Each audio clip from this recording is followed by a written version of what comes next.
Hello, I'm CP and welcome to the channel. Right, let's get straight to it. Are you tired of yelling at your kids to get them to listen? Do you find yourself caught in a cycle of raised voices and frustration, feeling like you're constantly battling to be heard? It's exhausting, isn't it? You love your children dearly, but sometimes getting them to cooperate or simply pay attention can feel like an uphill struggle. You might be wondering if there's a better way, a path to more peaceful and effective communication where your children actually respond without you having to shout. Well, I'm here to tell you there absolutely is. The truth is, yelling might get a momentary reaction, but it doesn't foster genuine understanding or respect in the long term. It often leaves both you and your child feeling stressed and disconnected. But imagine a home where conversations are calmer, where your children listen because they feel understood and respected, not because they're intimidated. It's not a fantasy, it's achievable with the right techniques. Today, I'm going to share with you 5 incredibly effective ways to communicate with your children without ever having to raise your voice. These are practical strategies that you can start implementing immediately. These methods are all about building a stronger connection, fostering cooperation, and creating a more harmonious family environment. It's about teaching our children valuable communication skills through our own example. So, if you're ready to transform your interactions and build a deeper, more positive relationship with your children, then you're in the right place. Let's explore how you can effectively talk to your kids and see a real change in their responsiveness and your overall family dynamic. It's time to put the peace back into parenting. Right, my first crucial tip is all about perspective, quite literally. It's about getting down to your child's level. Now, think about it from their point of view. When you, as an adult, tower over a small child while you're speaking to them, especially if you're trying to correct behavior or give an instruction, it can be incredibly intimidating. It can make them feel small, insignificant, and even a bit scared. This isn't the foundation for open communication, is it? We want our children to feel safe and respected, to know that we are truly connecting with them, not just dictating from on high. Lowering your physical stance is a simple yet profoundly effective way to change the entire dynamic of your interaction. It signals that you are present and accessible. So what does this look like in practice? It means consciously making the effort to kneel, to sit on the floor beside them, or to bring them onto your lap if appropriate for their age and the situation. The key here is to achieve eye contact, genuine eye contact. Not a fleeting glance, but a sustained connection that says, "I am here with you, and you have my full attention." When you're at their eye level, you eliminate that physical disparity, and it helps your child to focus on your face, on your words, and on the message you're trying to convey. It's a nonverbal cue that immediately de-escalates potential tension and invites them into a conversation rather than a lecture. The impact of this simple adjustment is quite remarkable. Children feel seen, they feel heard, and most importantly, they feel respected. When a child feels that you are truly engaging with them on their terms, they are far more receptive to what you have to say. It builds trust and a sense of security. This isn't about being permissive, it's about being effective and respectful. By getting down to their level, you're showing them that their world, their perspective, matters to you. This simple act lays the groundwork for them to listen more attentively and respond more positively because you've created an environment of mutual respect from the outset. Now let's talk about the power of your words, specifically how you frame your instructions. Many parents fall into the trap of constantly telling their children what not to do. Don't run, don't shout, don't touch that. While the intention is good to keep them safe or to guide behavior, the brain, especially a child's developing brain, often processes the action word first. So when you say don't run, they hear run, and that image is planted in their mind. It can be confusing and frankly less effective. Using positive language, on the other hand, tells them exactly what you want them to do. It provides clear, actionable direction. Let me give you some concrete examples. Instead of saying, "Don't throw your toys," you could say, "Please put your toys gently in the box." See the difference? The first focuses on the negative behavior, while the second clearly outlines the desired action. Instead of "Stop yelling," try "Please use your quiet inside voice." Or, if they're running in the house, instead of "Don't run," you could say, "Please walk when you're inside." This approach isn't about being soft, it's about being smart and constructive. You are teaching them the appropriate behavior directly, rather than just highlighting what's wrong, which can sometimes lead to them feeling criticized or defiant. The benefits of this shift in language are manifold. Firstly, it reduces resistance. Children are far more likely to cooperate when they are guided positively rather than being constantly told no or don't. It feels less confrontational and more like teamwork. Secondly, it clearly teaches them the expected behavior, helping them to learn and internalize rules more effectively. This fosters a more cooperative atmosphere and significantly lessens the need for repeated corrections or raised voices. You're building a vocabulary of positive actions, creating a more encouraging and supportive environment for your child to learn and grow. And that's what we all want, isn't it? My next strategy is incredibly powerful for fostering cooperation and reducing those all too common power struggles, offering choices. Children, just like adults, have a fundamental need for a sense of control and autonomy.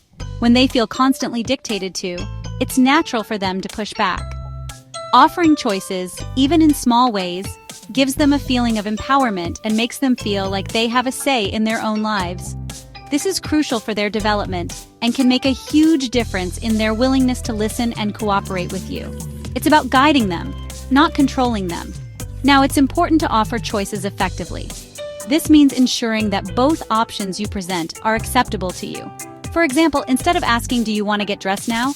which can easily lead to a no, you could say, "Would you like to wear the red t-shirt or the blue t-shirt today?" Or, "Is it time to brush your teeth before or after we read a story?" Both outcomes lead to the desired result, getting dressed or brushing teeth, but the child feels involved in the decision-making process. For younger children, keep the choices simple, perhaps just 2 options, to avoid overwhelming them. The key is that the choices are genuine and lead towards a constructive outcome. The outcome of using this approach is that children are significantly more likely to comply because they feel a sense of ownership over the decision. They've had a say, so they're more invested in following through. This simple technique not only sidesteps potential conflict, but also helps to teach valuable life skills like decision-making and taking responsibility for their choices.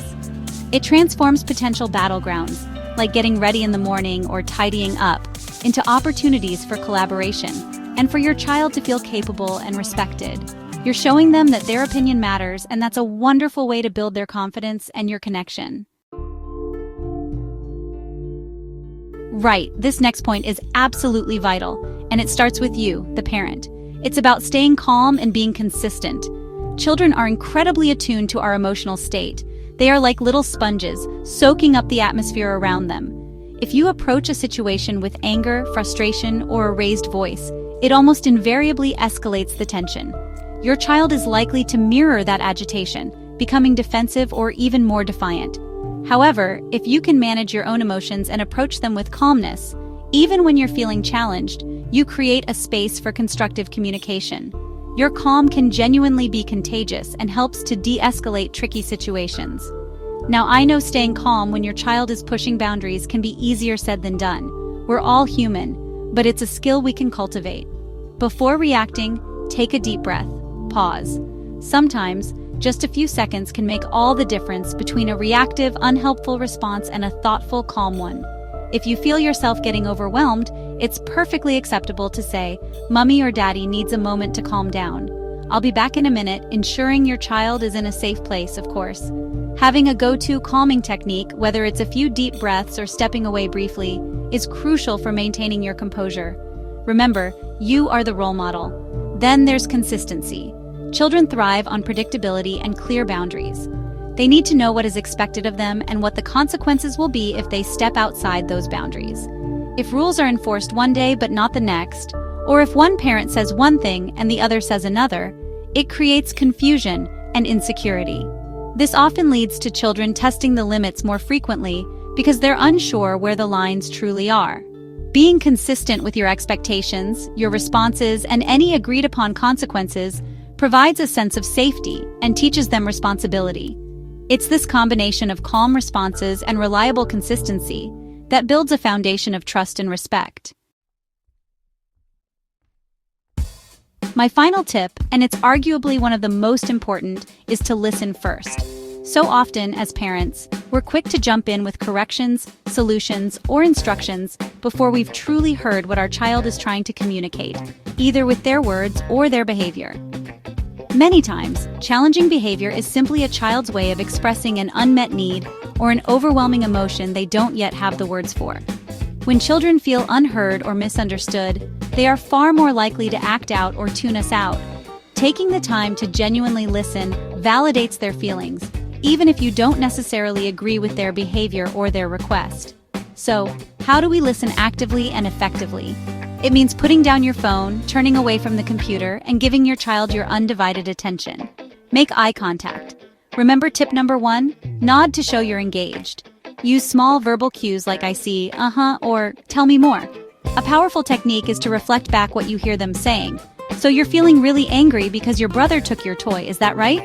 This not only shows them you're listening, but also helps them to label and understand their own emotions. It's about listening to understand, not just to reply. The benefits of this listen-first approach are immense. When children feel truly heard and understood, a remarkable thing happens. They become much more open to listening to you. It builds a deep sense of trust and strengthens your connection immeasurably. You're showing them that their thoughts and feelings matter, which is fundamental to their self-esteem. Furthermore, by listening carefully, you gain valuable insights into their world, their motivations, and their struggles. This allows you to address the root cause of any challenging behavior, rather than just reacting to the symptom. It's about creating a dialogue, not a monologue. So there you have it. 5 practical and powerful strategies to help you talk to your children without resorting to yelling. We've covered getting down to their level to make eye contact, using positive language to guide them, offering choices to empower them, the importance of staying calm and consistent, and crucially, listening first to understand their world. These aren't just quick fixes. They are foundational principles for building a respectful and responsive relationship with your children. Remember, effective communication is a skill, and like any skill, it takes practice and patience. I wholeheartedly encourage you to try these tips today and see the difference in your child's response and in the overall atmosphere in your home. Don't be discouraged if it doesn't happen perfectly overnight. There will be good days and challenging days, but every small step you take towards more mindful communication is a step towards a stronger bond. Be kind to yourself during this process. The goal isn't perfection, it's connection. Observe what works, adjust as needed, and celebrate the small victories along the way. Ultimately, by choosing to communicate in these more thoughtful and empathetic ways, you're not just getting your children to listen better. You're teaching them invaluable life lessons about respect, emotional intelligence, and healthy relationships. You're fostering an environment where they feel safe, understood, and loved. Thank you for joining me today. I hope these strategies empower you to build an even deeper, more loving connection with your children. Start today and watch your family dynamic transform for the better.